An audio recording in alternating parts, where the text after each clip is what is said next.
What's going on? What's the name? Bio in Integno? New to the channel?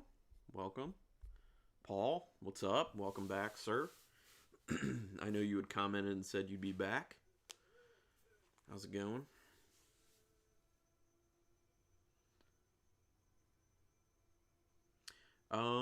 Paul, it's up to you guys, honestly. Whichever one you guys feel like talking about first doesn't really matter to me that much. I had usually how I'd been structuring it was that we'd talk about the more serious film first and then the lesser serious one after that. But it doesn't really matter to me. If you guys are feeling differently on any given night, you can just let me know and whatever you feel like doing. So I'm pretty open to it. I actually have, excuse me, I have City of the Living Dead on in the background. Hopefully people enjoyed it enough.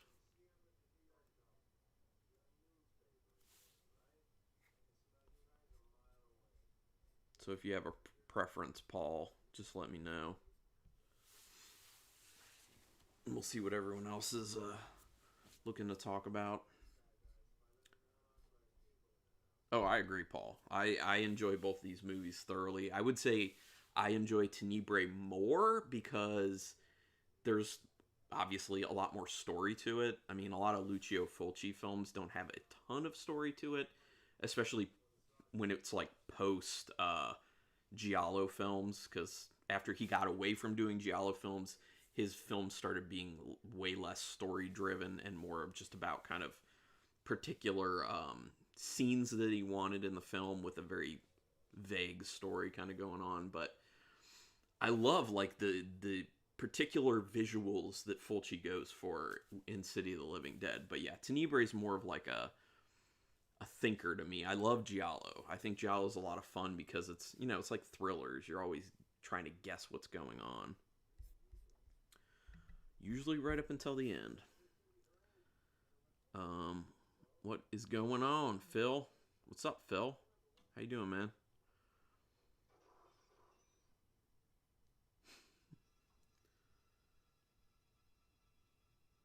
So I guess you guys have run into each other in other areas.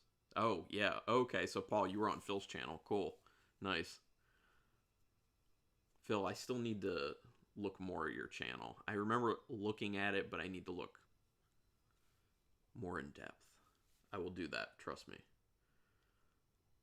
Oh, in the beginning were these guys at this bar in Dunwich.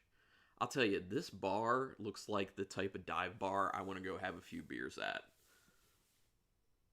And the fact that these guys are basically like hunkered down in there, just like the whole film, I find that kind of funny. They're just like the regulars, you know? Always hanging out at this bar. Yeah, and actually now that I say that, like, why aren't there other people at this bar? It's literally like these three dudes, and that's it the whole time. Because they go back to the bar a few times in the film. I see Michelob Light and Miller High Life behind them.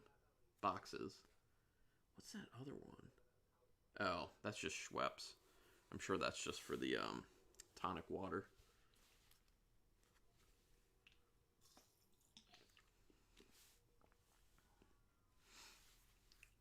Music when the priest hangs himself was sampled in a death rap song. Hold on. What death rap song are you talking about, Paul? Because I'm intrigued. Also the theme from Zombie Flesh Eaters. Got it. Well, and this is one of the things too is a lot of those Italian horror films from like 60s, 70s, 80s. The music was so great, and a lot of it was done by who Fabio Frizzi, Claudio Simonetti, and the band Goblin. Like those were the big three ones. So City of the Living Dead, I know is Frizzi. Tenebrae was Simonetti. One of those two guys passed away recently, just this year, I think. I think it was Simonetti. I think he passed away this year. I could be wrong though. I'd have to check into that. Phil, you rewatched 1979's Tourist Trap Uncut last night. Yeah, that must have been a good night. Fun watch for sure. One half Carrie, one half slasher. Yeah, man. Um, I made my wife watch that movie, Tourist Trap. The line that I keep saying around her, and she's always just like, "Stop, stop," is the "Your world is dark." That's so many great lines in that film. It's so wacky. It's so fun, quirky, super quirky. Love it. Oh my gosh. Paul, I actually know Circle of Tyrants. I'm familiar. I used to. I mean, every now and then I still will, but used to listen to a good amount, like Ill Bill, Necro, um, Mr. Hyde, Sabak Red.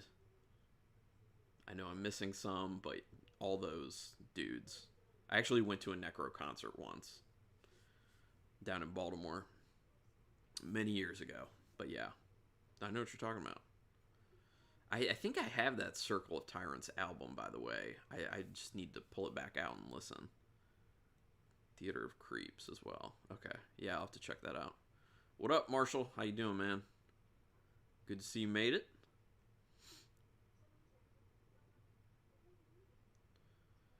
You don't listen to a whole lot of death rap, but some good stuff. Yep. Mr. Hyde, Barn of the Naked Dead. Yep. I have that album. Yep. Oh, yeah. Their artwork's crazy, typically. Crazy. I got real big into a lot of the Necro albums. I thought he did a really great job. His stuff's always fun.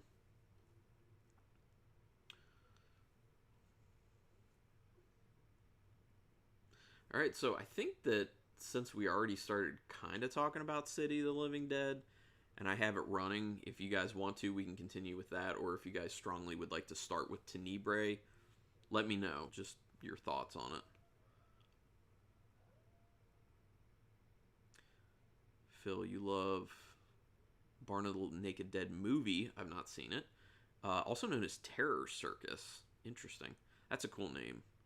Any like horror movie with circus in it, it just immediately perks me up because I want, assuming there's a actual circus element to it, I want to see how they incorporate that because it's always interesting.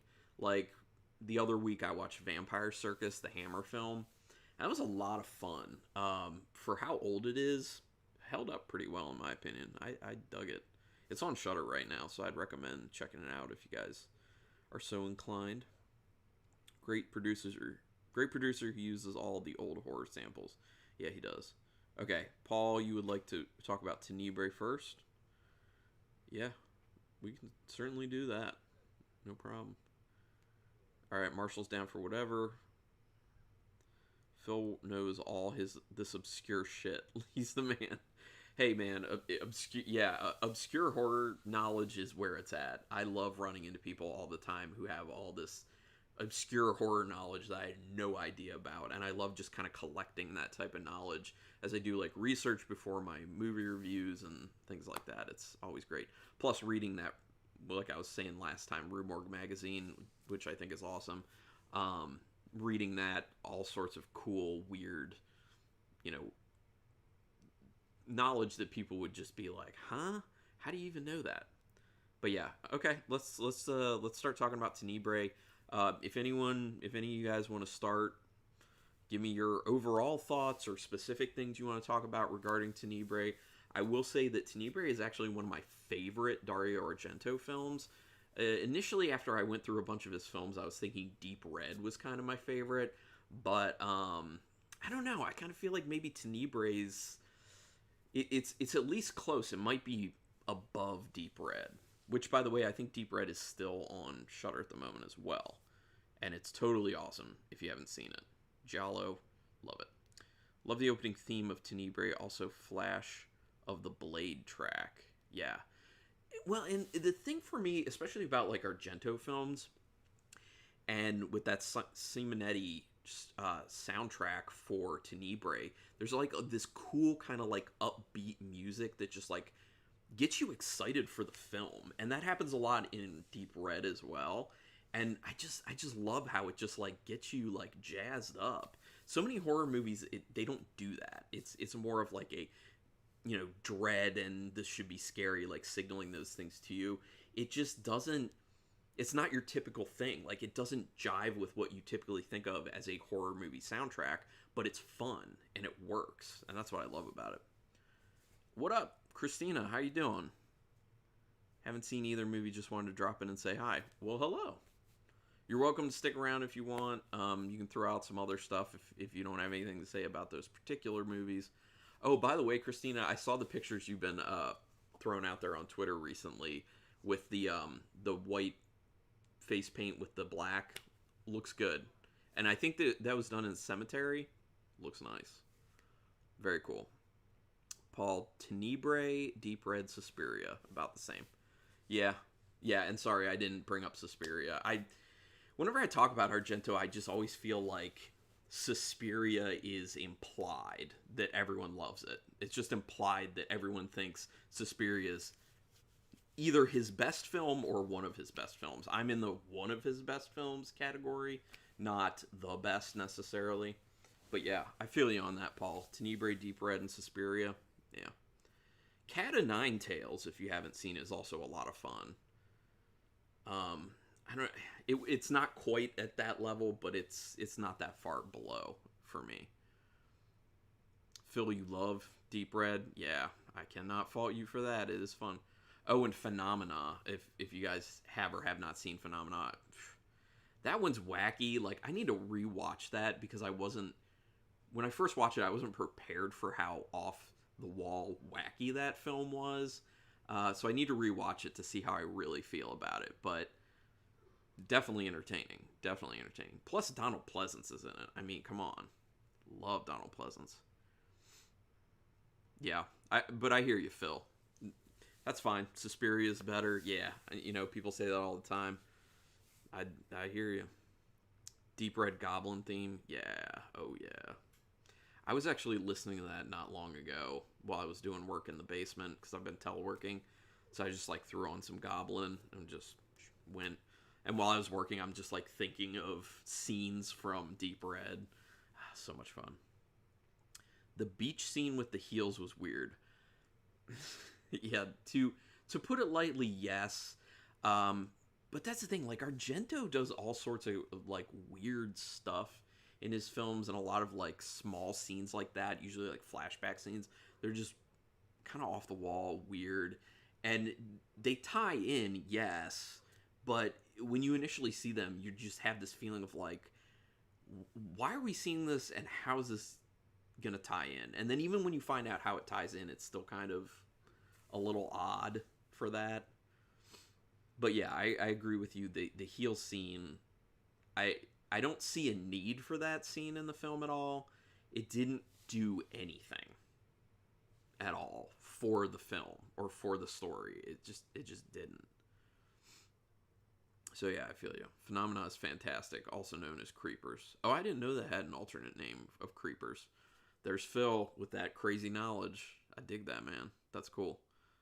I'm gonna store that one away. I think the only Fulci horror movie I haven't seen is Manhattan Baby. There's actually a decent amount of Fulci I haven't seen because I actually came to Italian horror, older Italian horror, within the past 2 years, maybe 1 or 2 years, somewhere in between there, because I didn't really start getting into horror film until, I don't know, 10 years ago or so. Well, a little bit more than 10 years ago. And then once I did, I was looking at more of the contemporary stuff. And then I started going back a little bit further, and that took me into, 90s and 80s. And then just within the past bunch of years, I really started dipping more into the 70s and even further back.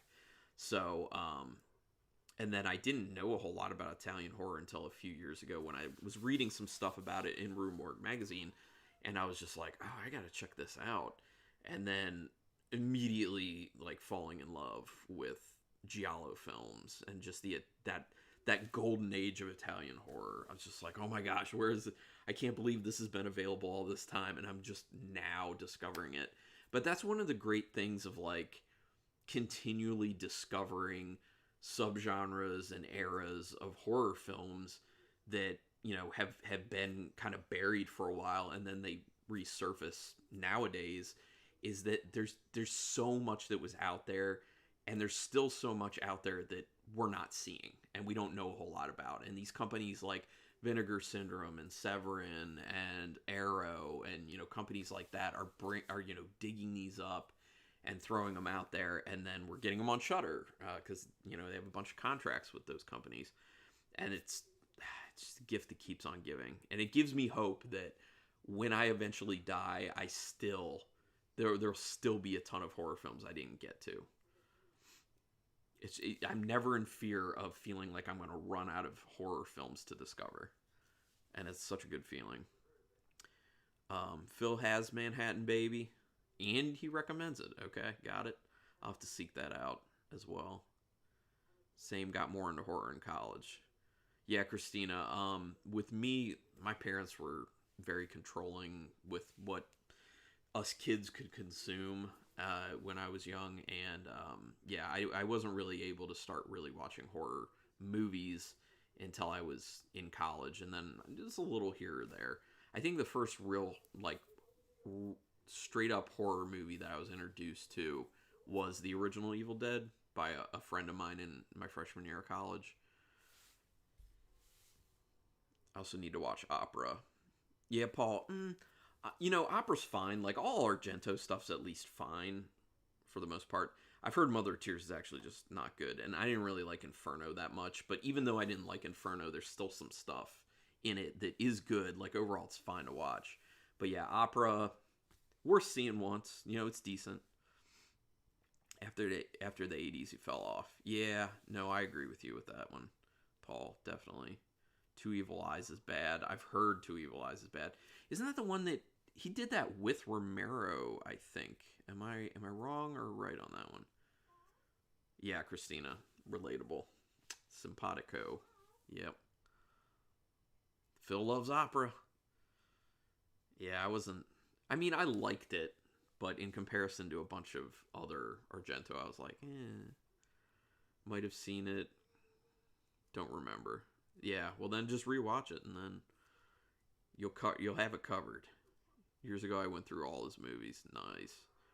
Mother of Tears is so bad. Yeah, I've heard that a lot from people. Karn, are you wearing that Freddy shirt because Nancy's dad was in Tenebrae? Oh yeah, John Saxon. No, it's funny that you point that out, Marshall. I didn't even think about that. This was totally I literally have a stack of. I have multiple stacks of shirts in my closet, and I have one stack devoted to horror. So I literally just put my hand towards the middle of the stack, pulled out a shirt, and was like, "This is what I'm gonna wear," and that's what this was. But that's funny that just so happens that John Saxon was in Tenebrae and also in Nightmare on Elm Street. Random. That happens to me a bunch. It's weird. But good pointing that out. Yes, two stories. Two Evil Eyes. Got it. Oh, that makes sense. Two Evil Eyes. Got it. Got it, Paul. Loved all the kills in Tenebrae. Good carnage candy. A lot of blood and gore. Totally, Marshall. And from what I've heard, Tenebrae is Dario Argento's most gory film. There's some decent gore in Deep Red that I remember, but yeah, Tenebrae. And my favorite gore scene in Tenebrae by far is when the hand gets cut off. And it's just the amount of blood just spurting out and how it's all over the wall. It's so funny to me. Cat in the Wall and Two Evil Eyes. Hilarious. Okay. I assume at some point, Paul, I'm going to have to watch Two Evil Eyes just to have seen it. Because that's one of the things, even when I hear movies suck, I still feel like I have to see it just to, make up my own, make my own mind up on those films, but also just to be able to say that I've seen it. Because if they are bad, I can say, yes, from experience, I know they are bad. So I probably will also at some point be watching Mother of Tears. I know it'll probably be rough, but after seeing Veronica by Glenn Danzig, I can watch anything. That film, Jesus. Yes, that kill was so good. Oh yeah. Yeah, it's and I love the fact that it's at the end of the film too, because it's this awesome payoff. It's the treat that you get at the end of the film, and you're just oh, thank you so much. My favorite scene is when he walks down the stairs topless Tenebrae. Oh, she. Oh, okay. Yeah, yeah, yeah. You're talking about the one friend in like that apartment situation when the two girls get killed at the same time. Yeah, out of the shower. Got it. I get why, Paul. You got it. You didn't even need the winky face. I got that. Veronica came. The comics came out in the '90s. Yeah, I didn't know when those comics came out. I knew it was based off of the comics, but I just had no clue when they came out. So thank you for that info on that. So overall in Tenebrae, one of the things I love, love, love having to do with Tenebrae is how many red herrings are basically thrown out there. I think the story is structured so well to make you continually look at characters and be like, ah, it could be that person or it could be that person, and see them doing certain things and being in certain situations where you can convince yourself that it's probably them or it could be them. Because for me, for the longest time, when I first watched the film, I remember really thinking that the writer's assistant, that woman, that she was going to be the killer. Like, I felt so strongly, I'm like, it's going to be her, it's going to be her. So the fact that they throw this insane curveball at the end, that the person, one of the people that it was very obvious was the killer, and then there was another killer on top of that that was just like, oh, well, this, I can just roll this in with what everyone thinks this person's done. It's smart to do that because at some point when you have enough of those types of films coming out, people start to really look harder at the film and know that whatever's the most obvious is not going to be the answer in the end. So to be able to kind of do that misdirection and know that people are going to be looking at the film that way and then say, yes, it actually was right in front of your face, but there's something additional. I think that's really smart writing. And Argento not only directed that Tenebrae, but wrote it as well. And I think it's excellently written, in my opinion. Excellent. I love that film. Love it so much. What else about Tenebrae? I'm sorry, I was distracted because City of the Living Dead right now, since I have it on in the background, it's the part in the car with the couple, and the girl's starts bleeding from her eyes, and then all of her insides are falling out of her mouth. That's just such a fun scene. It's crazy too. I didn't like the screaming at the end. It went on far too long. Yeah, I can agree with that. I can agree with that. And I do feel like at the end of Tenebrae, the sculpture getting knocked over and then a portion of it coming out and impaling him was a little. I mean, it was kind of fun, but to a degree, it was just a little too convenient of a thing to happen for me. I was just like, I would have liked if he got it some other way. Would have been more interesting that way. But and I also do think that they kind of drew out the ending a little bit too long as well.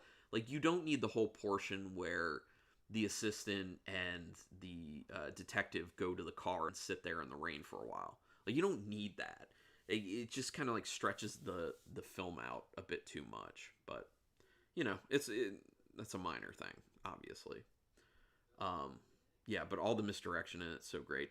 But let's talk about kind of like the overall theme of Tenebrae, of this idea of past trauma in someone's childhood, kind of cropping up later in life and kind of leading them to a deviant lifestyle, but then also kind of that tied into the idea of writing, because there's a big point made in the film about people kind of assailing this writer about putting the types of stories out there that he was putting out there, and just kind of it's feeling a lot like what we go through nowadays and have gone through consistently, like year after year. I feel like with people being like, oh, violence in video games and horror movies and music, like that's what's corrupting kids and making them do terrible things. Like, it was that type of dialogue, but obviously many decades back. So the book, him putting out those stories, people are starting to question, like, oh, will people read this book and kill based off it? And that happens in the film, obviously, with that guy who was he's a journalist. Um, and I guess there was some other type of like psychosis going on there that made him connect that much with the stories in the book and want to take it further. Because obviously, when they found out it was him, they found all the stuff in his house that was kind of obsessive about the stories and obsessive about what the author had been writing about. But yeah, so sorry, I say all that to say you guys' thoughts on kind of that overall theme, like your input on maybe how you think they were trying to frame things in that film, or if they were trying to make any sort of argument at all about those things in the film, or if they were just, well, Argento, was kind of just presenting it and saying, like, this is a thing going on in society right now. This is a discussion that people have been having. Like, what do you think? So I'd be interested in what you guys think. What are your thoughts? Do you think he was actually choosing some sort of side in it? Or was he just kind of presenting things and just being like, this is a thing? Because I'm not 100% on what way I think it really was going. Because at first, it kind of felt like he was trying to say, this is kind of ridiculous. But then in the end, the fact that the guy, the initial serial killer, was so fixated on the stories, and that's potentially what kind of pushed him over the edge. And then also the author himself was doing those, was killing people as well. So it's like, yeah. So was it just all for story, or is he actually trying to say something? That's what I'm a little confused on. But then, I don't know if you can really tell because it's Argento. And that's how Argento is. He just, like, does stuff, it feels like.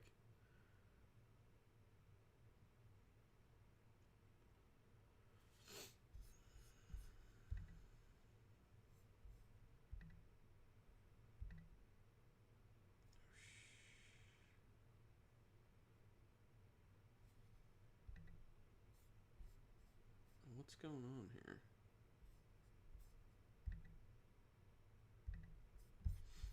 Looks like maybe there's something wrong with the stream.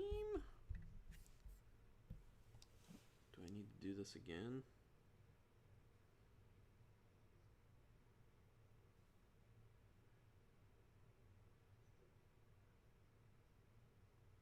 Is everything working with the chat?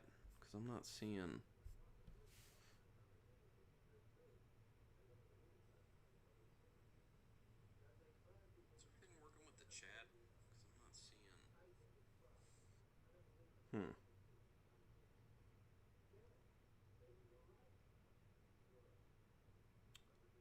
Oh, okay, got it, Marshall.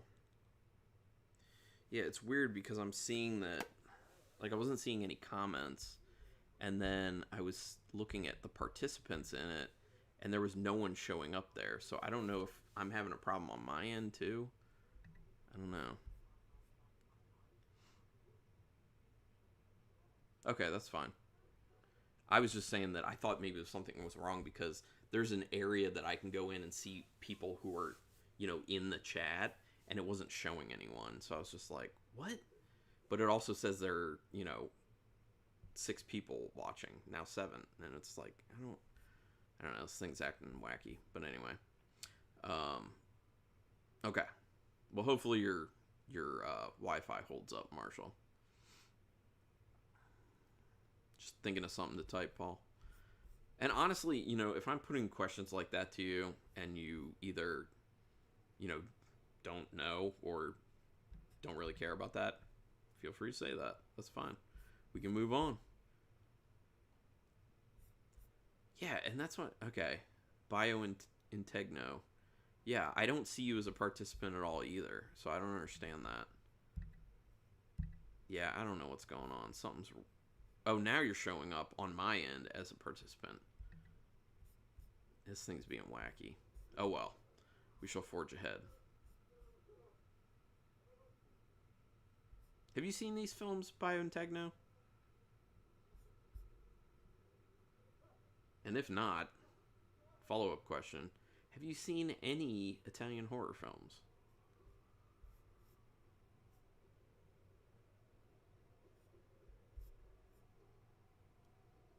What's a great poster, Paul?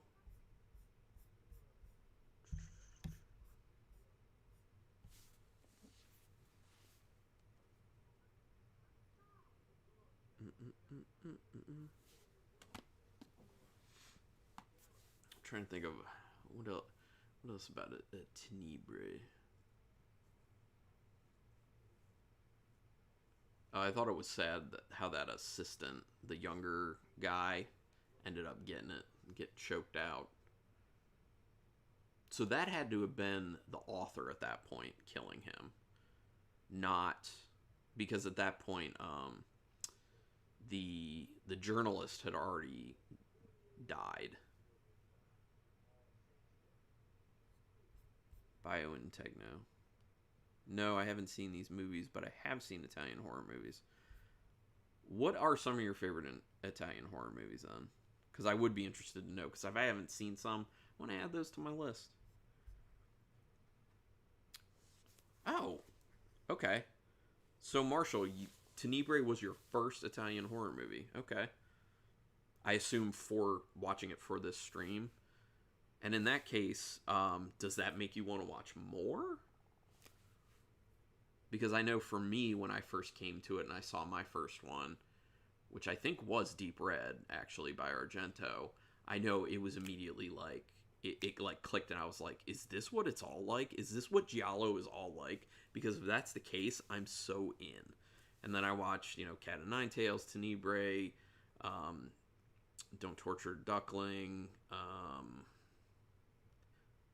the Bird with the Crystal Plumage was another one, Phenomena, on and on and on. Also on Shutter right now is Knife and Heart. It's actually running on one of their channels right now, but it's searchable on there. It's a French film and it's more recent. It's from the 2000s and it's a giallo style. It's just more recent. Not a lot of people do giallo now, so I thought it was an interesting film based on that. It's pretty solid. I mean, it's not like the best of the best giallo, but pretty solid.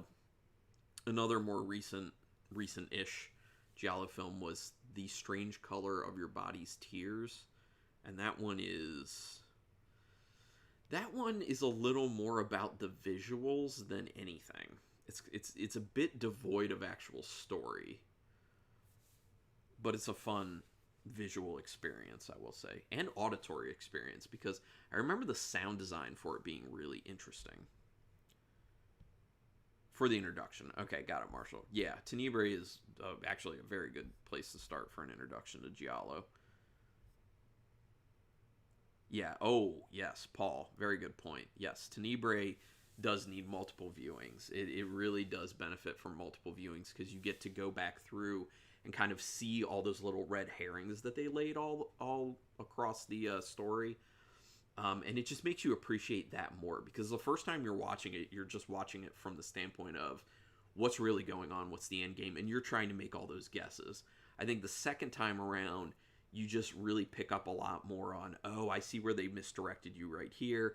I see where they cast suspicion here, things like that. And then it makes you kind of understand how the directing and the writing was so smart for that reason. And it also kind of gives you insight into your theories as you watched it the first time you did. It's like, oh, I thought this because of this, and then I thought this because of this. First one I watched was Suspiria. I watched the old TV ad on YouTube with the girl combing her hair, and then she turns around. It's a skeleton. Yeah, man. Suspiria. Yeah, actually, yeah. So actually, Suspiria, Paul, also was my first Italian horror film. My first giallo horror film um, was Deep Red, but for me, like those things were kind of separated. Like I had seen Suspiria a long time ago because Suspiria gets talked about so much, and when I saw it, I just saw it as kind of like its own thing. I didn't really think of it as, oh, there's this whole dearth of Italian horror. Like I didn't even think about that. I was just like, oh, there's this singular movie called Suspiria, and everyone talks about it, so I watched it. Then later on, when I was hearing about giallo, I was like, oh, hold on. There's like this whole big thing of like Italian horror that was popular and good at a certain time. I need to dig into that. And then that's when I started just going down the Italian horror rabbit hole, pretty much. Which I'm, slowly, I'm still doing it because there's still other films I want to watch. They're not all that bloody, necessarily, Marshall. Um, like I was saying before, Tenebrae is the bloodiest of Dario Argento's giallo films. So it's not, they're not all going to be like that. So don't expect that. Um, I will tell you though, Phenomena is it's got like some gross out, interesting stuff in it, but it's also just whacked out. Like there's just stuff that happens in that film that you do not see coming, and you're just like, okay. And that's why I was saying earlier that that's a film I need to watch that film again, because I need to see what my true feelings are on it, because I feel like it was so kind of like left field that by the time I ended the film, I was confused on how I wanted to feel about it. So another viewing would really help me kind of suss out my true feelings on the actual composition of the film and the writing and the directing and everything. 90 movies from Italy. Pretty sure they are all horror movies. 90. Yeah, that's a lot. And welcome, Heather. Good to see you. Yeah, 90, man. I mean, I can get through those. I don't know how long it take me, but a while. But I'll do it. Yeah, and Paul, I have not seen a whole lot of Mario Bava either. Blood and Black Lace, I think, is. Oh, and Bay of Blood. I've seen Bay of Blood, and I've seen Blood and Black Lace. Oh, and Baron Blood. So I've seen 3 Bavas. Baron Blood is another one. I don't recommend Baron Blood, but Bay of Blood and Blood and Black Lace, actually a lot of fun. I like Blood and Black Lace a lot. That's a great one. Oh, okay, so Blood and Black Lace is on your list. Okay, cool. Yeah, you'll enjoy that. If you enjoy some good giallo, you'll enjoy that film. It's a good one.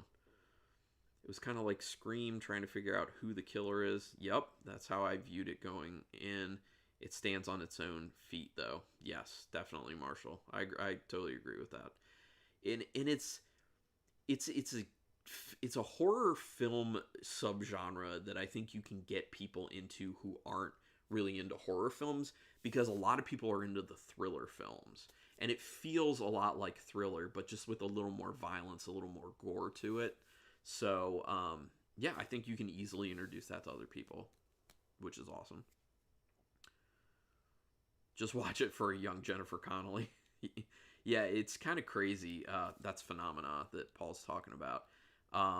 Yeah, she did quite a good job in it. It was kind of weird to see her in there, especially with Donald Pleasance, because I was like, oh, I didn't see this coming, that either of these people would be in it, but they're in it together. It's kind of nuts. Marshall, big fan of Carnage Candy. Yeah, hey, everyone's got their thing. So, Marshall, my follow-up question to that statement about the Carnage Candy is your thoughts on the torture porn subgenre. Hostel, the Saw movies, stuff like that. Captivity, which is garbage, just terrible movie.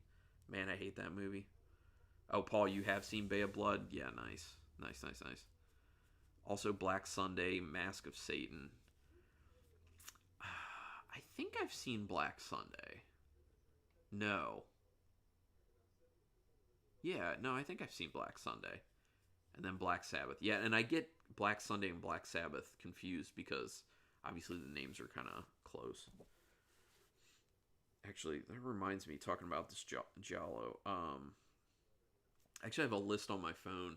When I started watching Giallo films, I started doing like a ranking on my phone of all the Giallo films, and as I finished watching one, I would put it like wherever in the list I felt like it ranked for me. See if I can find that list. It's been a while. There we go. Oh yeah. So I have. So there's not 1, 2, 3, 4, 5, 6. I have 12 Giallo films on the list. I think I may have seen other ones prior to that, but so this is my ranking, starting at number 12 and then going up to number 1. Don't Torture a Duckling by Lucio Fulci. Phenomena by Dario Argento. The Strange Color of Your Body's Tears by Helena Catet and Bruno Forzani. Cat o' Nine Tails by Dario Argento. Opera by Dario Argento. Don't Look Now by Nicholas Roeg. Stage Fright by Michelle Soavi. Knife and Heart by Yan Gonzalez. The Bird with the Crystal Plumage by Dario Argento. Then Tenebrae by Dario Argento. Then Blood and Black Lace by Mario Bava. Then Deep Red by Dario Argento. But I think I might feel differently about that now. Because, you know, you go back and you watch them again, and then you're just like, oh no, now I think that this one's better than this one. You know, that always happens. But yeah.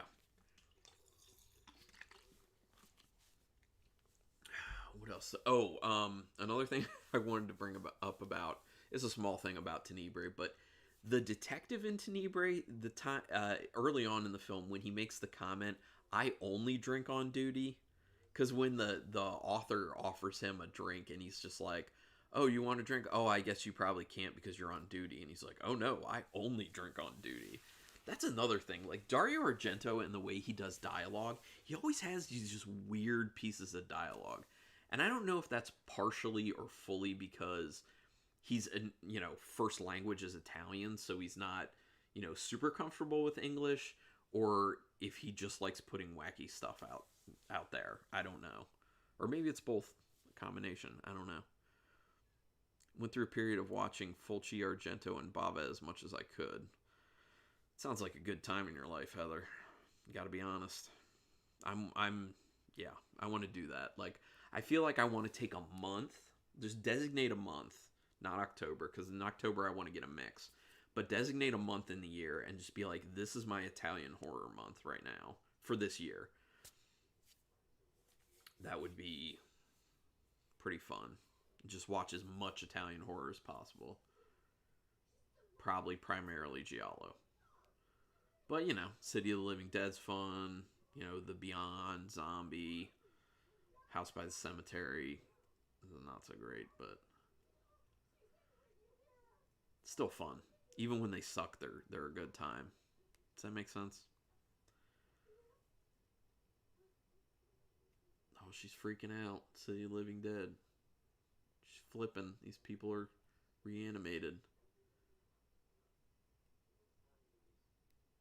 Oh, also with Tenebrae, I mean, obviously the visuals are really good. The way it's directed, cinematography, the way that whole film is shot looks so beautiful. And one of the other things for me with Dario Argento, what I appreciate a lot about him is he always has interesting architecture in his films, outside and inside. He's always shooting in so many different locations, and the film always feels like an adventure for that reason. It's not just like a few locations. He's always showing, you know, like beautiful, you know, portions of Italian cities or American cities or wherever he ends up filming. And it's cool just because it makes you feel this sense of adventure. It, I think, adds to the aspect of trying to solve a mystery, because if you're trying to solve a mystery, like in a lot of the Giallo films, you would realistically have to be going many places to track things down. So the fact that he does that really adds to the, you know, real, you know, how realistic it feels, basically. But also, when he's picking places to shoot and set up shots on, like, the outside, he always picks architecturally interesting looking places. And also think about, like, prime example in Tenebrae, the house of, why am I forgetting what his name was? Christiana, I think was the guy's name, the guy who was the initial killer, the journalist. His house, his layout, really interesting, like with all the glass around on the walls, and especially when they do like that top down shot and they're showing that just like for some reason there's like an insane amount of seating in his main room. This is kind of weird but cool. Like the design of it looked awesome. I guess maybe it's like a party house, but just like the architecture, always interesting in his films. Always. Um, Netflix DVD is a good way to catch up with their movies. Just saying. Yes, Heather. I've been a fan of it.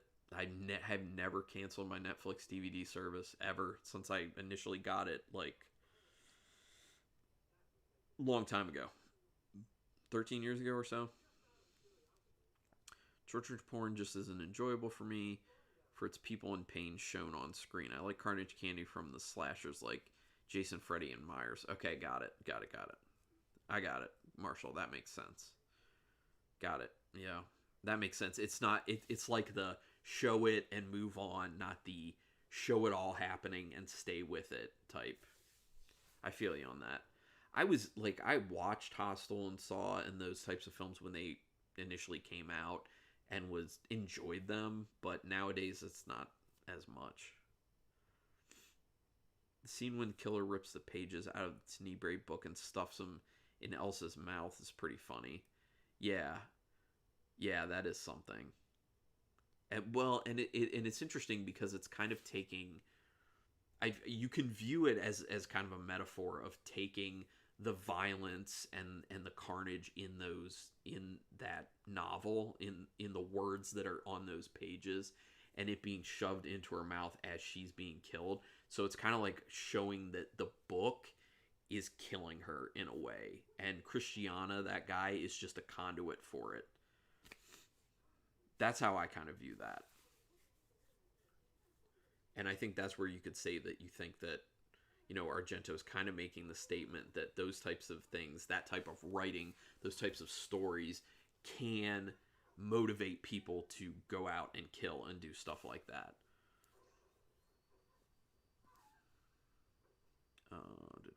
The Evil Dead remake had some good carnage candy, good review as well. Oh, thank you. Thanks, Marshall. Yeah, well, and the big thing with that Evil Dead remake is the fact that they committed to doing practical effects for the entire film and only using CGI for touch-ups on scenes. And that's the thing, like, if you can do practical effects, even though it takes more time and it's more expensive, it's worth it in the long run because it's going to hold up better. It's going to look better because it's there. It's physically there instead of being put in after the fact. And the other thing is that I personally feel that you get better performances from actors when you're using practical effects as opposed to CGI because it's something they can actually see and interact with while they're delivering their lines and doing their acting. And you want to talk about, Marshall, the carnage candy? The scene in City of the Living Dead that's playing right now is the drill. Carnage candy, for sure. That's probably like the most memorable scene in City of the Living Dead. I want to know how they did this, though. It's crazy. I mean, I assume the drill moving when it's being pushed in the guy's head, that, like, it goes back into the actual drill component. It just looks crazy, though. Like, it's spinning on both sides like it's through his head. It's nuts. Practical effects, better than CGI. Yeah, way better than CGI. Even for Star Wars, I like Puppet Yoda in Empire as opposed to CGI Yoda in the prequels. 100%. 100%. I'm with you, Marshall. Totally. Yeah. Whenever I see people using CGI, especially for things like prequels, sequels, I always think it's a mistake because I think you should maintain the integrity of the look of the original stuff. Like the fact that they went from a practical effects Yoda to a CGI Yoda, he just doesn't look the same. Like you can make him look about the same, but he just doesn't look the same. And I feel like that kind of takes you out of things. Marshall, the drill scene. Yeah, I know. Yeah, they execute, no pun intended, they executed that really well. And I know we're not on that movie yet, technically, although we could just jump to it, but that scene is weird because it's the girl's dad killing the guy. It has nothing at all to do with what's going on in the town of Dunwich at that point. Like, it has nothing to do with the witchcraft going on. It has nothing to do with the Book of Enoch. You know, it's just some dude who's pissed off because his daughter's with this guy. And for that reason, it doesn't feel believable that he would do what he did. And that's why I say it's such a weird scene. It just doesn't feel like it jives. I feel like that should have been worked into the actual story. Which, let me know. Would you guys like to move on to City of the Living Dead at this point? Because if so, I will kick it off, and I got some things to say. And I saw, I believe, on Letterboxd that Heather and Marshall were not big fans of City of the Living Dead necessarily. And I can't really fault people for that. I wouldn't say that it's a great film. For me, it's a fun film. That's why I kind of picked it as like the second film for this. Yeah, I realize it's not like a great film. It's just kind of fun for me. Which, I bought it on Blu-ray. This actually comes in a pack. It's a Lucio Fulci 3-pack that I got. It's City of the Living Dead, The House by the Cemetery, and New York Ripper, which I have not seen New York Ripper yet. I've heard it's good. I can't wait to get into that one. Been a long time since I've watched it. Might change my mind about it now. Yeah, okay, Heather. Yeah, and you know that happens. I've had a bunch of times where I watched a movie, I was like, I didn't really like that, or I really love that, and then years later I revisit it, and it's total opposite experience for me. The scene with the intestines falling out of her mouth made me turn my head the first time I watched it. Yeah, in City of Living Dead. Well, because it looks like, I'm not sure, because in the research I remember doing for my review of this that I put up, I think at the beginning of this year, I don't recall anything about finding out what they actually used for that scene, but they look real. It looks like they got like some real innards. The intestines looked real. All that other stuff looked real. It was, yeah, it's really gross, but it's effective. And how about the fact that they do the, oh, you read that it was lamb's organs. Yeah, that would make sense. And you love City of the Living Dead, cool. New York Ripper's good, but the duck noises will make you LOL. Oh no. Oh no. Well then what's with Fulci and the ducks? Because he has a really big focus on ducks in Don't Torture a Duckling. What's with him and the ducks? Oh, by the way, City of the Living Dead right now, it's the scene with the maggot storm. So that's another fun thing about that film. And yes, I will see Paul. I'll definitely see in that film. I'll prepare myself for the quacking. I'll prepare. Also, so going back to like the intestines out of the mouth, they do it a few times in City of the Living Dead. Instead of like these zombie type creatures, you know, trying to eat brains or something, the fact that they grab a person by the back of their head and just dig their hands in and pull their brain out, I think that's a cool twist, basically. Because they seem like they're zombies, but they're not really zombies. So they're going after the brains, but they're not eating the brains. So I kind of like that. What I don't like, though, what I really don't like, because it definitely doesn't hold up in the film, is the fact that these zombies, like, blink in and out of existence. Like, that always makes me laugh when I watch this film, because I think it's absurd and it just looks dumb. But hey, they did it. It was a long time ago. Probably seemed like a much better idea back then than it does now. Just saying.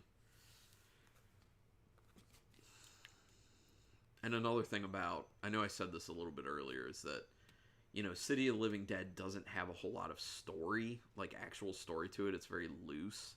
It's basically, there's the city of Dunwich. They used to have witches that live there. They it used to be Salem basically, and they persecuted witches. Okay, so then there's this evil that comes back, and it's tied to this Book of Enoch, which, by the way, that book also is in House by the Cemetery and The Beyond. So it's a trilogy of films having to do with the Book of Enoch, which is like this Book of Evil.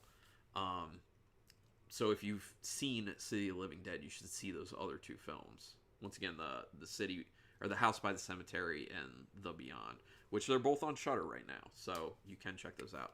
But anyway, it ties all of them together. But yeah, so it's that because of the Book of Enoch and that priest killing himself is kind of what kicks off all this evil coming to town, and that's the story. Like, there's not a whole lot of story to it, and it's kind of just people trying to survive it in the town. But I still feel like it's fun. But I say all this to say that when Fulci got away from doing giallo films and he started doing films like this, and Zombie being another big one, the way he approached film changed from what I read, and he wasn't as concerned about story. He was more focused on choosing certain scenes that he thought would look cool or be cool, like certain kill scenes or scenes like, you know, when the glass shatters and sticks into the wall and then blood starts dripping through the wall with where the glass is. Scenes like that. Just coming up with the idea of cool scenes, putting them down and saying, we're going to use all these scenes, and then kind of building a story around that. Like, that's how Fulci operated with these films. And when you know that and you watch them, you can see it. Like, it makes sense. And then you're just like, oh, okay, well, then that makes sense why there isn't so much story to this. Those types of scenes don't bother me as much as the scenes with the eyes bleeding. That type of shit always gets to me. Oh, is that because you have a problem with, like, seeing things happening with eyes in films, Paul? Because if that's the case, the eye trauma in Zombie, yeah. Which, by the way, if you watch those scenes closely in City of the Living Dead with the blood coming out of the eyes, you can see the little tubes that they have at the corners of the eyes down here. You know, they put like some flesh colored makeup over it and like prosthetics, but you can see a little bit of the tubing if you like really look at it. You can only stay for a few minutes. On the city, the music was the best part. Oh yeah, John. Well, and thanks for, even if you can't stick around for a long time, thanks for popping in, John. Appreciate that. We did talk about Tenebrae already, John, but honestly, just go ahead and throw out whatever you want to say about Tenebrae, especially since you only have a few minutes. Love to hear what you have to say about it. Oh, man, I'm getting stuffed up. My Claritin's running out.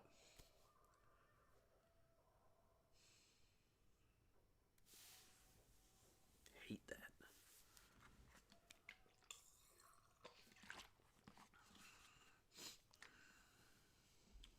And I do think that with another thing about City of the Living Dead is I think that it's kind of slow paced, but they pepper in enough of those really interesting looking scenes that it still keeps your attention, at least for me personally. Oh, here's another one of the brain grabbing scenes. Yep. I just love how they just like really squish that brain with their hand. Yep. It looks good. Eyes bleeding or anything happening to eyes. Okay. Always makes me cringe. Yeah, it's just one of those things. I remember when I watched Chien and Andalou, the eye cut scene stuck with me. I haven't seen that, and yeah, I can imagine. But yeah, Zombie with the splinter of wood. I bet that's rough for you, Paul. I remember in some movie a real corpse was used for eye piercing scene. Oh my gosh. I didn't know about that, but oh, was that? Oh crap. What was that movie called? Why am I'm blanking on it right now. My friend had told me about it. I can see the character from it, and I can see the cover of the film. I just can't remember what it's called. Uncle Pete, late to the party. You're fine, man. All good. Chin Andalou is a Salvador Dali short movie. Okay, interesting. I don't think I've seen any Dali stuff. Like, I know who he is. That's about it. I've seen some of his art. Does this shirt look familiar, Uncle Pete? It should.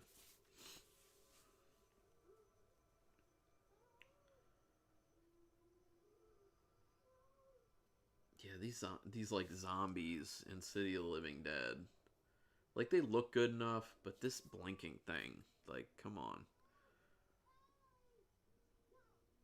They used a pig eye for the great scene. Okay, cool.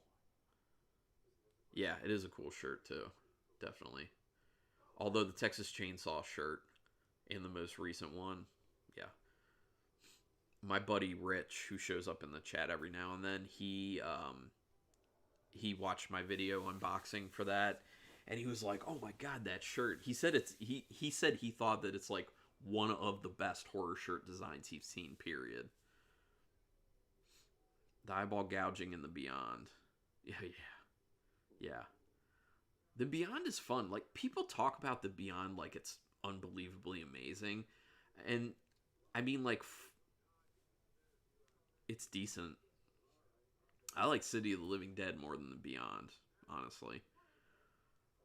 Tenebrae is a Catholic ritual. It was purposely stated that Peter, Neil, and Cristiano Berti were strict Catholics. Has anyone figured out how the title fits into the film? No, John. We did not go there. Honestly, I didn't even think to look at the title of it. But that's super interesting. Also, the one in Zombie with the woman with the piece of wood. Yeah. Well, and the thing about that eye scene, Paul, in Zombie, is how you see it coming, like how slow that scene is, and they're just like slowly moving that eye towards that splinter of wood, slowly moving, and you just kind of have this feeling like they're gonna cut away from it. They're gonna cut away from it, and then they don't, and it's just like. Bleh.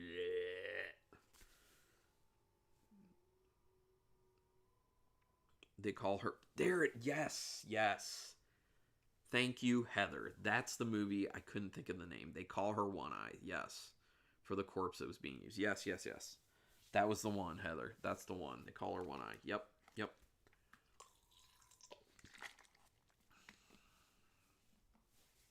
My friend actually has a T-shirt for that movie,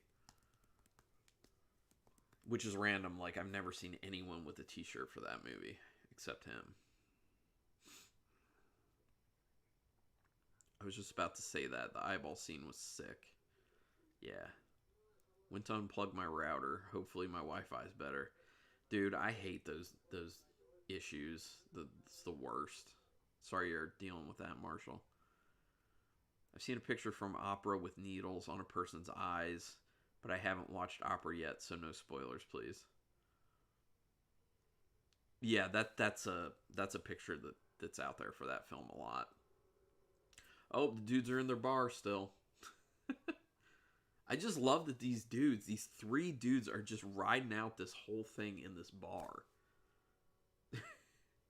Like, they're kind of concerned, but they're not too concerned. So they're just going to keep drinking. The original cut of They Called Her One Eye had a bunch of porn just put in it at random spots. Yeah, that's the thing. In the city, I was watching it with headphones, and some of the scenes where there were lots of background animal noises, the sounds floated from right ear to left ear. Huh. That's interesting. Well, and that goes back to what we talk about. Well, I think we talked about this last live stream, which is, blocking everything out and doing the headphones thing is actually a lot of times the best way to watch a movie, because you pick up on the extra sounds. So that's a good point, though. City of Living Dead was a slow burn. There wasn't much to the story. Still had a fun time. And Carlin, you mentioned it, but the drill scene was a highlight for me. Yeah, definitely Marshall. It's so good. And all that brain grabbing. Love it. Yep. Yeah, while you were dealing with your router thing, John and Uncle Pete showed up, Marshall. So yeah. Paul, demonia, that's the Italian for demons. Then yes. Wait, and who did Demons was Fulci and Argento together, correct? Am I right on that? I think so. Yeah, Demons is great. I really like Demons 2 actually, because Demons 2 is like injected with so much 80s ness. Like the first Demons is obviously, but Demons 2 like it's even more 80s, and I love it. Yeah, those films are great. Love both of them.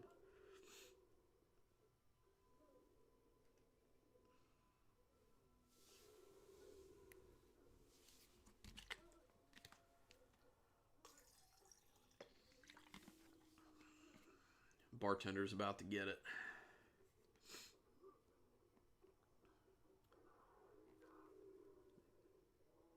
And I don't know if people noticed or people know about this, but Michel Soavi is a guy who keeps popping up in a lot of these Italian films.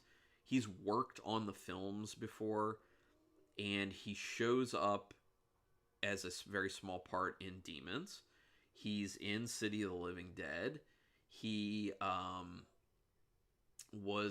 he also actually directed his own giallo film, which was Stage Fright, which I would recommend if you like Italian horror and specifically giallo films. Stage Fright's a good one.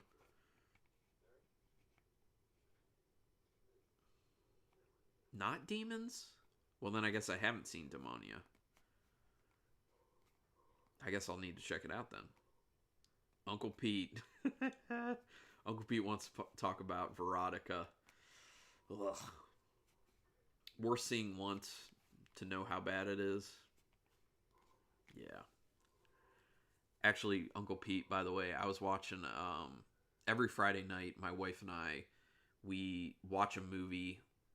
Well, we have my buddy Rich and his wife Stephanie on the phone, and it kind of like rotates like what we pick. So we watched Mortal Kombat last night, the original Mortal Kombat, and after that, I was still relatively awake. My wife was, sleeping on the couch, and so Rich and I were like, "Oh, well, let's watch, a horror movie." So he tried to talk me into watching Veronica, and I was like, "Look, you need to see that movie, but I just don't think I can do it again. I just I don't have the desire to do it again. I laughed my way through it the first viewing.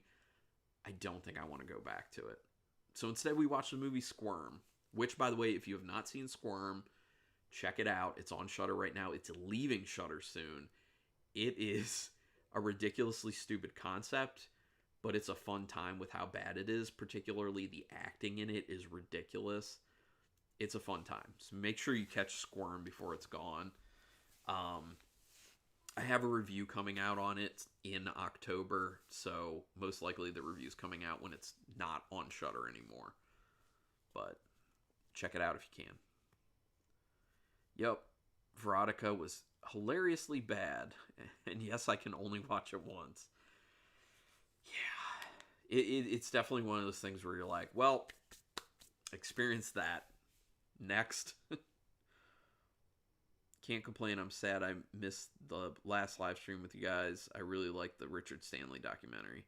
Cool, man. Well, Marshall, honestly, I think we said a lot about Tenebrae and City of Living Dead. So if there's stuff you want to say about Color Out of Space and or the documentary about Richard or about Island of Dr. Moreau, feel free. Love to hear what you had to say. Yeah, Veronica made no sense. Yes, no. And not only that, but Glenn Danzig has no clue how to make film, has no clue how to write a story, how to write dialogue. I don't think he's ever interacted with real human beings based on the way he writes dialogue. It's just. I'm excited for the Mortal Kombat reboot. Oh my gosh, Marshall, I know. James Wan doing it, and I've heard that the fatalities in it are like gruesome. talking about Carnage Candy. That could be a jackpot for you. Demonia, vengeful ghosts of 5 demonic nuns who were murdered 500 years earlier, and the ghosts now set out to kill the group and townspeople alike. I'm sold on that. That sounds good. Thanks for throwing that up there, John. Yeah, I'm down. The scenes with the naked woman were not sexy at all. It was awkward to watch. Yes, Uncle Pete. Veronica seems like the primary drive of the film was Danzig's sex drive and just like his interest in sexuality and sex. And there was no story. Like the point of the film was the sexuality, and it wasn't even good. It wasn't even close to good or sexy or interesting. Just so many lens flares too. I mean, come on. Yeah, James Wan does a good job. He knows what he's doing. I knew James was going to be big when I watched Dead Silence. Paul, is that a joke? I assume that's a joke. But here's the thing. Since you brought it up, I don't think Dead Silence is that bad. People really like to crap on that film, but I don't think it's as bad as people say it is. I kind of enjoyed it when I watched it. I've only watched it once, but I kind of enjoyed it. He has no clue how to frame a shot at all. Nope. No clue how to write a script. Nope. And all he knows is padding for time. That's so true. Making shots just go forever with no content. And a movie could have been 30 minutes. Even less. Dead Silence is a fave of mine. It was panned by critics, but I love it. Oh, okay. I thought you were making a joke, Paul. Because everyone talks shit about Dead Silence, and I personally enjoyed it. Like, why the eye nipples? It didn't add anything to the story. It was like watching Scary Movie. Oh no, but Scary Movie's good. It's intentionally funny. I lost some respect for Marlon Brando. Oh yeah, Marshall. Big time. Big time. All the stuff that he did on that set of The Island of Dr. Moreau, what an ass. I feel like The Godfather gave him an ego. Yeah, you're probably right about that. He just spit on and disrespected Stanley's vision. Yep. Well, and there was that part in the documentary where I forget who he said it to, but he said to someone, "You want to screw over Bob Shea?" Like, who does that? I said this on the stream, but like, you're supposed to be a professional. Like, that's your job. But I guess he just felt like he could do whatever he wanted at that point in his life. It's just, yeah, it's disappointing when people act like that. Uncle Pete likes Dead Silence too. Cool. Well, maybe we'll have to cover Dead Silence at some point for the live stream. Val Kilmer was a douche as well. Yes. I felt so sad for Richard because no director should have that happen to them. Yes. I agree with that, Marshall. And I think in addition to Brando and Kilmer being pieces of garbage, I don't think that the studio properly backed up Richard Stanley. And I also don't think that they took into account his relative inexperience with doing larger budget films and his personality type and his inability to really like rein things in and bring things together at that scale. And they should have had someone to help him more with that. When Bob was killed by the girl's father with the drill, that seemed a bit of overreaction by the father. Yeah, John, I don't think you were on at that time, but I was saying that it felt weird to be in that scene because it didn't have anything to do with like the possession or like the witchcraft going on in Dunwich. Yeah, it was just some dude like not possessed by the witchcraft going on, just like, hey, you're with my daughter, I'm gonna kill you. Yeah, it didn't make sense. I agree with you on that one. Yes, Mortal Kombat is getting the R rating, so yes, Carnage Candy. Yeah, I'm excited for that, Marshall. I'm very excited. The Black Detective character in the beginning was never-ending cringe of City of the Living Dead, I assume. The thing about Italian horror in general, especially with the dubbing, is that a lot of the acting's not so hot. not so hot. I'm a fan of Dead Silence as well. Everyone's, you guys are all coming out of the woodwork on this one. If got 4 stars from Heather, Dead Silence. This is interesting. This is really weird to me because I've never experienced any person. I've never talked to any person who says anything good about Dead Silence. And all of a sudden, you guys are all like, I like Dead Silence. I like Dead Silence. Maybe we can start a movement of people who are secretly enjoying Dead Silence, but haven't said it yet publicly. And if enough people speak up and say, we actually like Dead Silence, we can turn it around, the reputation of that film. I asked Carlin about this, everyone. I would like to discuss the original Black Christmas when we get closer to December, not the shit remakes of that fantastic movie. Yeah, and I love that. We all like Dead Silence. Yep. Yeah, and I'm with you, Uncle Pete. I definitely think, yeah, we will do Black Christmas when we get to December.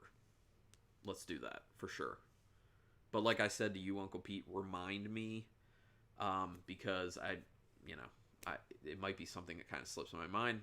It might not be, but just make sure you remind me if it does slip my mind, because yes, Black Christmas would be awesome in December. Also, if it's still available on Shudder, which looks like maybe it will be, we should do Deadly Games in December as well. I don't know if any of you have watched Deadly Games, but it's basically Home Alone, but horror, like more serious. It's like a homicidal Santa Claus coming to kill a kid and his grandfather, and this kid's got all these gadgets and toys and traps around the house. It's French film from the 90s. It's fun. Has anyone seen the alternate ending of Dead Silence? I have not. I only saw the movie once. I'll have to look that up. That's why I'm glad Warner Brothers is giving Zack Snyder a chance to do Justice League properly. The one we got was not Snyder's movie. Yeah, and that's a statement about how involved studios get, Marshall, and they don't, like, they're looking to make as much money as possible, and they think they know how to make that happen, and that's not necessarily true in all those instances. And for that reason, they're not looking at it from a creativity standpoint, from a good story standpoint necessarily. You know, just like in the documentary about Island of Dr. Moreau, they were like, oh, we need big names because that's going to make more money. Well, that didn't pan out. City of Living Dead, the drill scene seemed to have lasted forever. Yeah, but I'm okay with that because it's well done, in my opinion, John. I remember watching Dead Silence when I was still in school. Bio and Techno. Did you like it, though? It's okay if you didn't. You can say that. Dead Silence, Ghost Ship, 2 movies that were panned I love. Okay, I will say, Paul, I've only watched Ghost Ship once. I remember not liking it, but the scene with that, like, rope, or that, like, steel cable that, like, cuts everyone in half, that is an amazing scene, and the music that they paired with it was awesome. So that's all I remember from Ghost Ship. But other than that, I hated it, is what I remember. Marshall's down for Black Christmas. So good. And yet, another movie with John Saxon, who was in Tenebrae. Ghost Ship is underrated. Yeah, I'd give it another shot, though. Christmas Evil. Christmas Evil, I think, is on Shudder right now, and it may still be on Shudder at that time. So we can talk about doing Christmas Evil as well. The opening of Ghost Ship is wild. Yeah, I need to revisit it. Make sure to include Black Christmas in December. You're welcome for the reminder. Heather, it's too early for that. What I'm saying is, close to December, let me know. I appreciate the humor, though. Christmas Evil from 1980. Paul, I don't know if you know this, but Christmas Evil is continually cited by John Waters as his favorite Christmas movie. Love the soundtrack to that movie, Ghost Ship. I should look up the soundtrack. I have Spotify, so I could do that. Yeah, Uncle Pete Christmas Evil is underrated, as in barely anyone knows about it, for sure. Driller Killer. Yeah, I still need to see Driller Killer, Paul. I have not seen that one. Just added Deadly Games to my watch list on Shudder. Oh, Uncle Pete, you will not be disappointed. It's a fun time.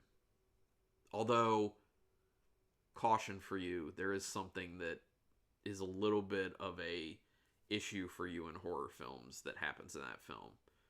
It's quick, but I know you're not gonna like it.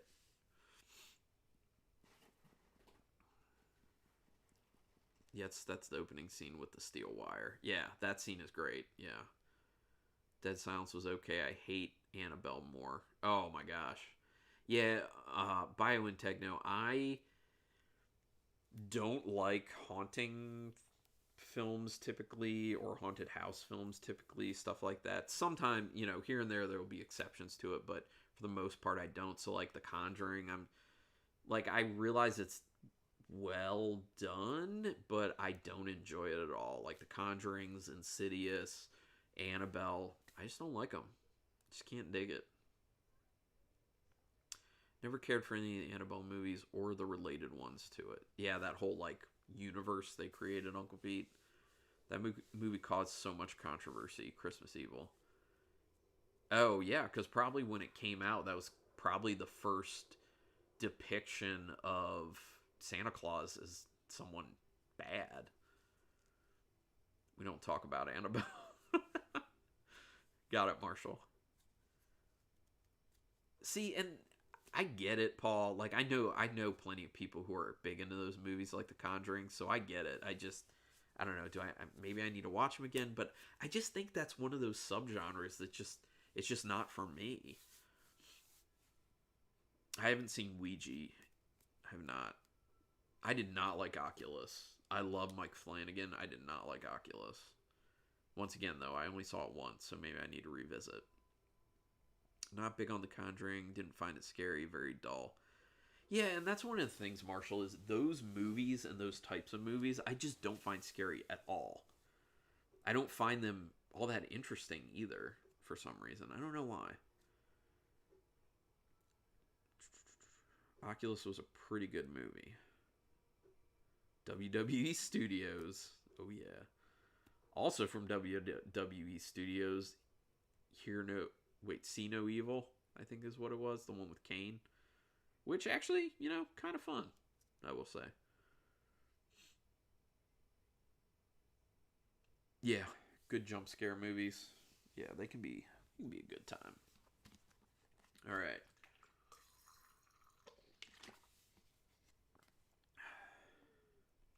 I saw Kane at a horror convention last year, I think it was. And he was standing next to his booth because there was no one in his line, talking to Steve Guttenberg. Standing there watching Kane and Steve Guttenberg have a serious conversation is A, something I never thought I'd see in my life, and B, just weird. It's just a weird thing, especially because Kane is huge and Steve Guttenberg is kind of not huge, or not even close. There's a solid review on Christmas Evil that goes over how it was made. It's from the same guy that did that Cabin in the Woods video I told you about. Okay, cool. I'll have to check that out. But I want to check that out after I watch Christmas Evil again. I watched Christmas Evil, but I think it was 2 or 3 years ago. It's been a while. Liked Oculus. What I hated was Ouija. Yeah, I haven't seen the Ouija ones. There's 2 of those. I had heard that the first Ouija wasn't good, but the second one was. That's what someone had told me. Or a few people, actually. Okay. So it feels like we're winding down a little bit. But I want to talk about what we're going to do for the next live stream. And we're only going to do one movie. We're going to do one film for the next live stream. And then the other thing I was saying we were going to do. And I am going to tell you right now, after I tell you what the movie is, I will go ahead and tell you what the other thing we're going to do is. And hopefully you guys are excited about it. But I'm going to read these comments, get caught up real quick. The Haunting of Hill House Netflix series has my all-time favorite jump scare. Oh, is it the part in the basement, Heather, with the dumbwaiter? Because that's a really good moment. That's a great moment. Yeah, The Haunting of Hill House is awesome. I loved it. Loved it. So I'm excited for The Haunting of Bly Manor for that reason. Christmas Evil. Christmas Evil's Trauma? It is, Paul? I had no clue. I know that Vinegar Syndrome puts it out. I'm pretty sure that Vinegar Syndrome has the rights to distribute that. But that's Trauma? Dude's the mayor of Knox County. Yeah, Kane? Yeah, it's crazy. I give Tenebrae 4 hats that won't fall off your head out of 5. Tenebrae's good, man. Love Tenebrae. I could watch that multiple times in a year. I could watch that like once a week, probably. What up, my dudes? DVDs, nuts, and popcorn. What's up, man? Christmas Evil's... yeah. Doesn't watch like one. That's a good comment, Uncle Pete. Nope, car scene with the sisters driving to the house. I don't recall what happens in that scene, Heather. I don't remember. I couldn't get into Haunting a Hill House, and I watched a couple of episodes. The jump scare at the end of the first episode was pretty good. I felt like there were a decent amount of good jump scares in that series. Just like the overall feel of it, too. It's just so dark. It's so bleak. Huh. Christmas Evil released by Trauma. Huh. DVD's nuts and lady. Yes. Anyone saw Ratched Netflix show spinoff of One Who Flew Over Cuckoo's Nest with Jack Nicholson? I have not seen Ratched yet, Marshall, but I know I saw that it was on Netflix. I do want to check it out. John is giving City of Living Dead 3 large wooden crosses to the groin out of 5. Yeah, that is what happens at the end. The priest gets the big wooden cross to the crotch. Go right through there. I'm not afraid of ghost movies at all for some reason. I'm with you, Bio and Techno. Like, ghost stuff does not scare me at all. Except, I don't think it's a good film, but for some reason the way it's done just like did scare me when I watched it first many years ago. Haunting in Connecticut. Just saying. DVDs, nuts, and popcorn. Tequila's my lady. Yeah, buddy. So, for the next live stream, which is our first live stream of October, which is the 10th, October 10th, Saturday, what do people think about doing The Thing for the movie? I feel like that's a good way to, with the live stream, hit October hard in a good way, because The Thing is amazing. John Carpenter's The Thing, to clarify. That jump scare that Heather was talking about was great, worse than the ending of Host. Oh, wow. Yeah, I'll have to... Well, I mean, I do want to rewatch that series at some point, so I'll have to be cognizant of that. DVD's nuts. Been watching a ton of horror movies. Finally, I watched Rest Stop, and I have to say, despite some hate, I like the damn film. Cool, okay. Me and my daughter yelled at the screen a lot. Oh, that's always fun. Well, it is supposed to be based on a true story. Yeah.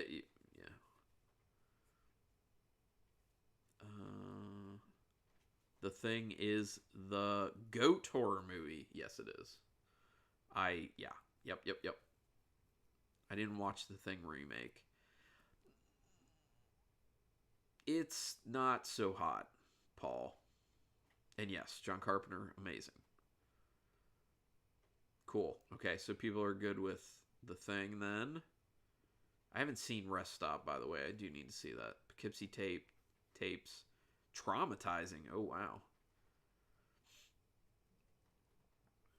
Let's... In the Mouth of Madness. Oh, yeah. Okay, well, we can definitely do In the Mouth of Madness at some point. Yes, because that's great. See it so many times I can't wait to watch it again. I know. I was already planning on watching The Thing in October. So then I was just like, oh, well, let's do it for the live stream anyway. That'd be great. And then I don't know if you know who Autopstream are, but they are horror YouTubers. They're talking about The Thing in October as well. Oh, no. I don't know who those people are. Well, that's cool. All right, so we'll for the 10th, we will talk about The Thing. I cannot wait. I really cannot wait. And you know what? It's fitting that we do that too because Wilford Brimley just recently passed away, and he is in The Thing, and I love him in The Thing. His favorite piece of dialogue for me. I'd like to come in now. Love it. So we'll do that, and then after that, we are going to do horror trivia. It's going to be a horror trivia competition where I will read horror trivia questions, and you guys will answer, and the first person to answer it correctly in the chat gets a point, and I will be keeping score for all of you. Does that sound good? Because it is coming from the Trivial Pursuit Horror Ultimate Edition that I got recently. I'm just going to pull the cards out of there and read right from it. And it's not just horror movies, just so you know. It is spanning movies, TV, books, and more. So it is horror in general. I just think that'd be something different and fun. How do you guys feel about that? I think it would be good.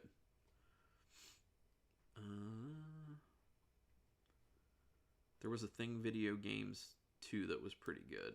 Yeah, I heard that. CGI killed the Thing prequel remake. Yeah, yes. I agree, Uncle Pete. The CGI in that sucked. And in the Mouth of Madness is great. Yup. Saw Rest Up too, but by the time I was too hammered to remember if I liked it. Nice DVDs. There's a lot to talk about with that one. Yeah, Do you think they're both infected at the end of The Thing? No, I don't think so, Paul. I think it's one of them. Autopstream equals autopsy plus stream. Oh, interesting. Okay, got it. Can I cheat? Okay, so here's the thing. Heather brings up a good point. I am going to trust that you people will pull from your own knowledge. I obviously can't stop anyone from trying to look things up, but I would hope that you guys would, in the spirit of true competition, not do that and just draw from your own, knowledge that you already have. And I would hope that it would drive it by the person who answers first gets the point. I would hope that that would drive it because most likely the person who already knows that information is going to be the person that gets it right first. Unless you're a super slow typer. We'll leave the Thing talk till the next time then. I know, it is, Paul, it is very tempting to just start talking about the Thing right now. I know, but yeah, we're going to hold off. Horror trivia sounds awesome. Cool. I'm glad you're in on that.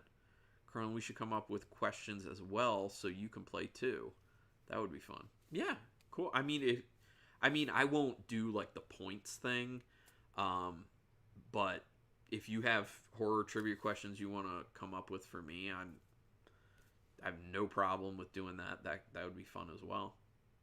But here's the other thing: is that if you guys don't know the answer to some of the questions in this thing, then I could also answer it because I don't have to look at it until I'm going to read it. So I can also guess in a way. There's a Thing comic book that is canon, and it shows that Childs was infected. Oh, really? I didn't know that, Uncle Pete. That's interesting. And speaking of comics, kind of like expanding on stories, I just learned recently that there was a comic of Army of Darkness and... Did I say this? I feel like I said this in the last stream, so if I did, I'm sorry if I'm repeating myself. Army of Darkness versus Reanimator. I need to get my hands on that, because it sounds awesome.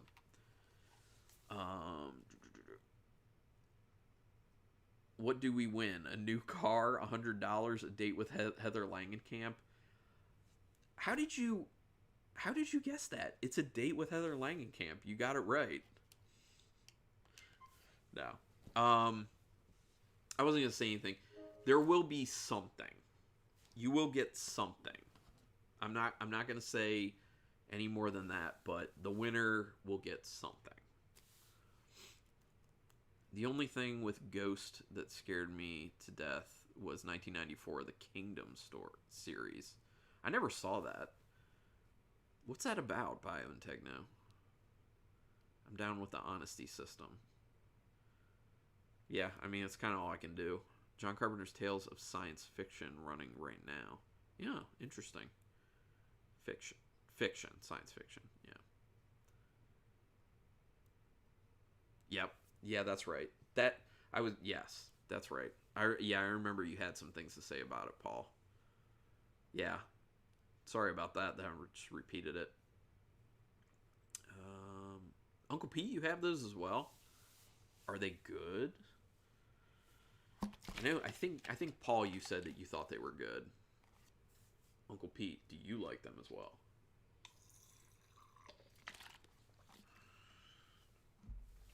So, just so you guys know, when I put up my announcement for the next live stream, I will be saying that we're doing the thing and then doing the trivia. So, there is a possibility that we'll have maybe some other people show up who want to compete for it. So, I'm kind of hoping no. Um, I'm kind of hoping it's mainly just like us regulars, basically. But if other people show up, they can compete as well. So, but in order to minimize that, I don't think I'm going to say anything about there being any sort of prize for winning. So, you guys will just know that. You'll be like in the know. Comic Glass app if you have an iPad. Yeah, I can put that on my wife's. The winner gets Carlin's 3D poster of you. I know what you did last summer. False, Marshall, because that is in the garbage. I did literally throw that in the trash. As soon as I was done with that unboxing, that thing went in my garbage can. We all know Blue will run away with the trivia. Nah, we don't know for sure.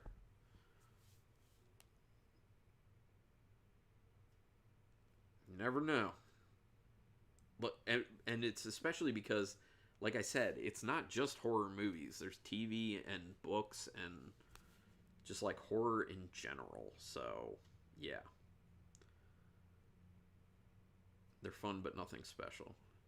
Okay, got it. The only good comic I have is Spawn #1. Ooh, yeah, Spawn #1. That's probably worth some good money at this point, John. Totally. You did cut off Netflix altogether. Okay. Have a better horror film collection than Netflix. I think all of us have a better horror film collection than Netflix, honestly. Um, they do a terrible job at putting stuff on their service. It's awful. Um, damn, Carlin, I didn't know the beef was that deep with you, and I know what you did last summer. No, it's just like, okay, a few things. One, I feel like that 3D poster thing is kind of just like a cheap, dumb item, and I don't even know if I would put it up if it was a movie I liked. Maybe if it was something I like loved, like if it was like a Phantasm one or something like that, or Hellraiser maybe I would do that. But just to throw in something like, there's not like a fandom around I Know What You Did Last Summer. Like it's the whole idea behind it. It's like nobody's out there like, you know what I really like in one of these horror collector boxes is something from I Know What You Did Last Summer. Nobody's saying that. Well, I'm sure there's somebody, but barely anyone's saying that. As a true comic nerd, I love them. Cool. Well, more will show up to win that date with Heather. Maybe not. We'll see. Check this trailer, The Banana Splits. I have seen that trailer. It looks fun. I'm in on that, Paul. It looks cool. I haven't seen it yet. I want to. Picked up a triple feature from Dollar Tree yesterday. Dangerous Worry Dolls. Demonic Toys 2. And Doll Graveyard. Charles Band B-Movie Cheese Fest. I'm assuming that was cheap if it was from Dollar Tree. And that sounds like a pretty good find, DVD. I'm just going to call you DVD, by the way, if that's all right. Oh, John, you saw that Banana Splits film and you enjoyed it. Okay. I might have to get that further up my list now, knowing that. I watched Dead Meat cover the Banana Splits movie. Oh, cool. Dude, $1 for that for I mean, honestly, if you're spending $1 for a triple feature of anything, it's worth it. It's more than worth it. Oh, that's right. Sorry, Tight White. I'm sorry. I forgot that. Yeah, that's your other channel. I forgot about that. It's one of those nights, you know. Now my Claritin ran out. Jamming my brain.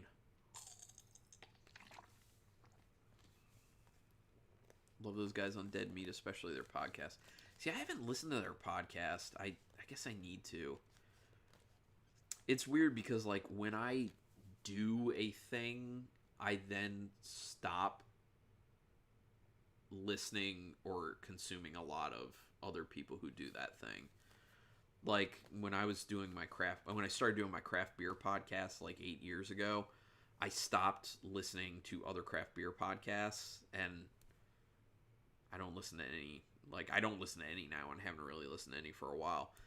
And then once I started doing these horror movie reviews on YouTube channel, I stopped listening to like horror podcasts and stuff. The only one is there's one. Oh, there's two. There's three. Sorry, there are three that I listen to every now and then for horror podcasts, and that's Postmortem Podcast with Mick Garris, because he does a great job interviewing people from the industry, and you get some cool people on there. Faculty of Horror. They do a really good, smart job of breaking down and analyzing horror films. And Horror Movie Night. And those guys cover mainly just like real fringe, real you haven't heard of these, or if you have heard of them, barely anyone's heard of them type horror movies, and they're funny. So I like that. It's worth it. What is going on? Sorry, you guys. Just so you know, I got disconnected and then it reconnected me real quick. Sorry about that.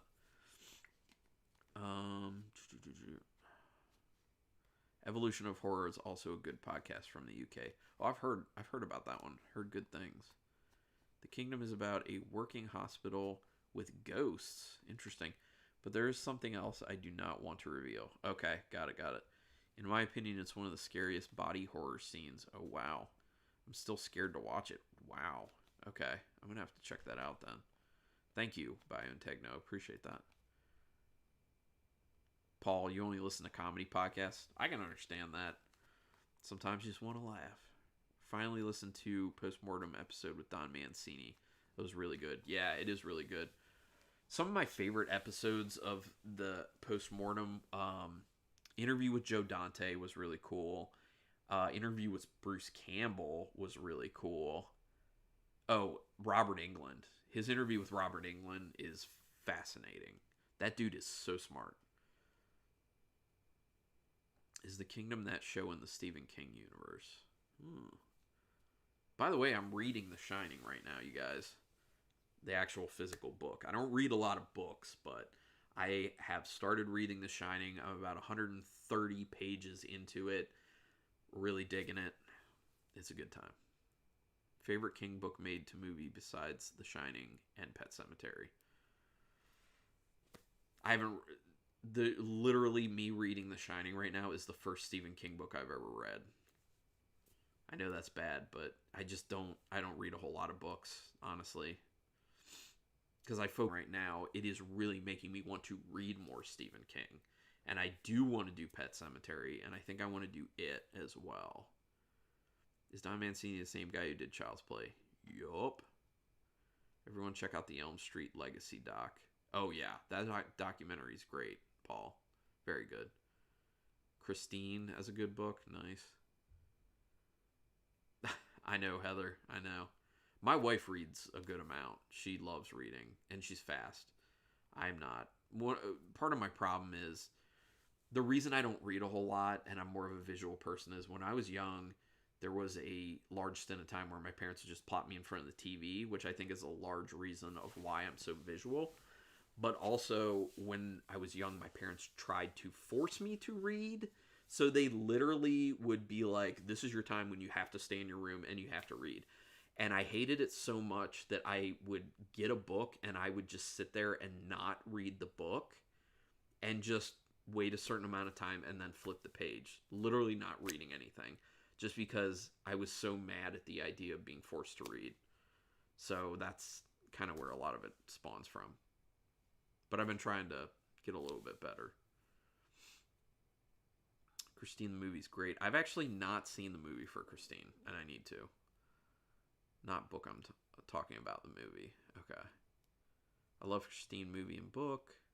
Stephen King did the remake called Kingdom Hospital. Okay. The Shining is great. I had Wendy pictured as a hot blonde, and the book's ending is more satisfying. Yeah, the description of Wendy in The Shining versus Shelley Duvall in the movie, very different. Very different. That's what I was talking about. Okay. Mostly audiobooks, not a lot of nonfiction these days. Some graphic novels, comics, too many. Got it.